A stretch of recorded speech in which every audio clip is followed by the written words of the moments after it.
আসসালামু আলাইকুম রহমতুল্লাহি আবরকাতুহ। অন্ধকার সরিয়ে জ্ঞানের আলোয় জীবনকে চেনার নামই হলো আলোকিত জিন্দেগি। স্বাগতম আরো একটি নতুন ভিডিওতে। প্রিয় ভাই, ভাবুন তো, এমন একজন মানুষের কথা যার ইশারায় আকাশ থেকে বৃষ্টি নামবে, যার হাতে থাকবে রুটির পাহাড়, যে কিনা মৃত মানুষকে জীবিত করে দেখাবে। আপনি কি তাকে চিনতে পারবেন, নাকি তার অলৌকিকতা দেখে তাকে স্রষ্টা বলে মেনে নেবেন? জি, এতক্ষণ আমি দাজ্জালের কথা বলছিলাম। দাজ্জালের আগমন যে কোনো সময় ঘটে যেতে পারে। দাজ্জাল এসেই মৃতকে জীবিত করার অভিনয় করবে, আকাশ থেকে বৃষ্টি নামাবে, ক্ষুধার্তকে খাবার দেবে, আর তখনও অধিকাংশ মানুষ তাকে চিনতে পারবে না সে কে। ইসলাম বলে সেই দাজ্জাল। দাজ্জাল কোনো কল্পকাহিনী নয়, কোনো রূপক চরিত্রও নয়। সে হলো কিয়ামতের আগে মানুষের জন্য সবচেয়ে ভয়ানক পরীক্ষা। সে এমন এক ফিতনা যার তুলনা আর কোনো ফিতনার সাথে হয় না। নবী মুহাম্মদ সাল্লাল্লাহু আলাইহি ওয়াসাল্লাম বলেছেন, আদম আলাইহিস সালাম থেকে কিয়ামত পর্যন্ত দাজ্জালের চেয়ে বড় ফিতনা আর আসেনি। দাজ্জালের সংক্ষিপ্ত পরিচয়। ইসলামী আকীদা অনুযায়ী দাজ্জাল দেখতে মানুষ আকৃতির, কিন্তু সাধারণ মানুষ নয়। তার এক চোখ অন্ধ, অপর চোখ হবে ভয়ঙ্করভাবে বিকৃত। তার কপালে লেখা থাকবে কাফির, যা শুধু মুমিনরা পড়তে পারবে। সে নিজেকে খোদা বলে দাবি করবে, আর তার সাথে থাকবে এমন সব ক্ষমতা ও ভ্রম যা দেখে দুর্বল ঈমানের মানুষ বিভ্রান্ত হয়ে যাবে। তার সাথে থাকবে এক মিথ্যা জান্নাত, এক মিথ্যা জাহান্নাম। আর সবচেয়ে ভয়ঙ্কর সত্য হলো, তার জান্নাত আসলে জাহান্নাম, আর তার জাহান্নাম আসলে জান্নাত।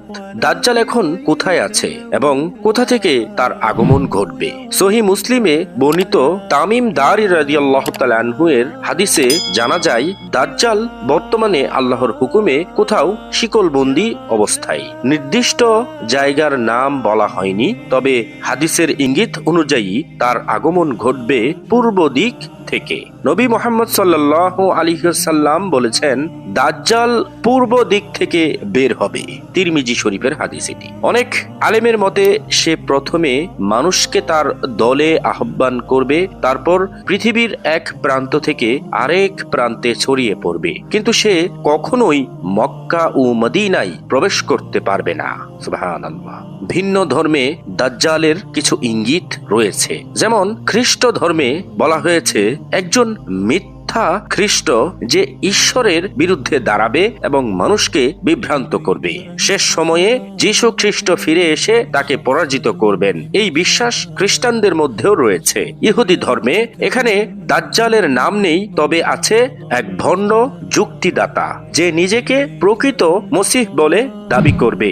হিন্দু ধর্মে দাজ্জালের কোনো নির্দিষ্ট চরিত্র নেই, তবে কলি যুগে অধর্ম, ভণ্ড গুরু ও মিথ্যার অধিপত্যর কথা বলা হয়েছে, যার শেষে কল্কি অবতারের আগমন ঘটবে। আচ্ছা, যাই হোক, এখন বলা যাক দাজ্জালের আগমনের কিছু লক্ষণ। হাদিস অনুযায়ী দাজ্জালের আগমনের আগে দ্বীনের জ্ঞান উঠে যাবে, সত্য আলেম কমে যাবে, মিথ্যাবাদী ও ভণ্ডের সংখ্যা বাড়বে, হারামকে হালাল বলা হবে, ব্যভিচার, সুদ, জুলুম স্বাভাবিক হয়ে যাবে, হঠাৎ হঠাৎ হত্যাকাণ্ড বেড়ে যাবে, সময় দ্রুত চলে যাচ্ছে বলে মনে হবে, টানা খরা ও দুর্ভিক্ষ দেখা দেবে, মানুষ চরম হতাশায় পড়বে।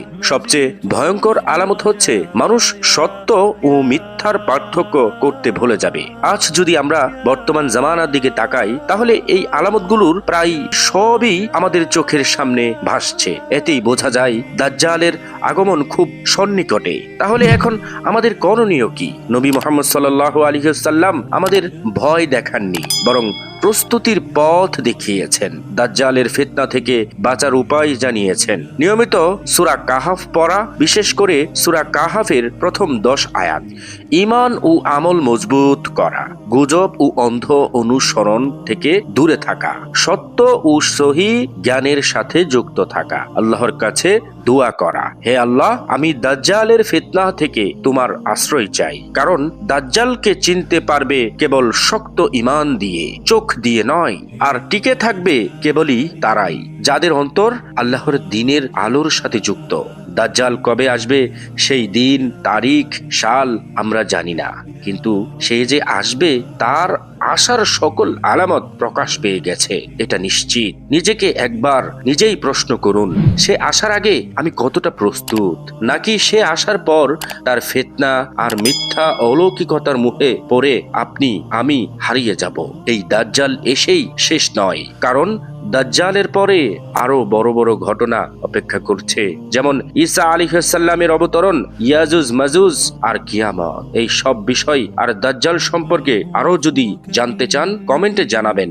আর যে সকল ভাই বোনদের সূরা কাফ মুখস্থ আছে তারা কমেন্টে লিখুন আলহামদুলিল্লাহ। মহান আল্লাহ আমাদের দাজ্জালের ফিতনা ও আক্রমণ থেকে হেফাজত করে ঈমানের সাথে মোকাবেলা করার তৌফিক দান করুন। সবাই বলুন আমিন। প্রিয় ভাই, পরের অন্য কোনো ভিডিওতে দেখা হবে। আল্লাহ রাব্বুল আলামিন আপনাদের সকলকে ভালো রাখুক, সুস্থ রাখুক। আল্লাহ হাফেজ।